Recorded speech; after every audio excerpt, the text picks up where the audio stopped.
بسم الله الرحمن الرحيم یا ایہا الناس انا خلقناکم من ذکر و انثی، اے لوگو، اے انسانوں، یہاں پہ نہیں فرمایا اے ایمان والو، کیونکہ سب انسان شامل ہیں اس میں۔ اے لوگو، ہم نے تمہیں ایک باپ سے اور ایک ماں سے پیدا کیا۔ وَجَعَلْنَاكُمْ شُعُوبًا وَقَبَائِلَ لِتَعَارَفُوا،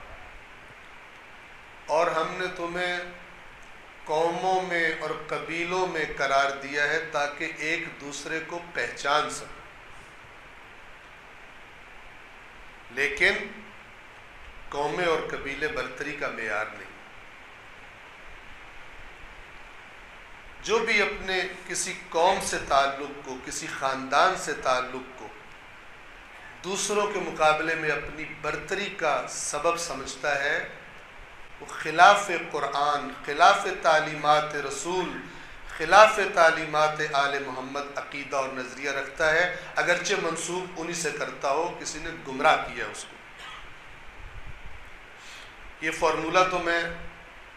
تقریباً ہر سال ہی دہراتا رہتا ہوں کہ اگر کوئی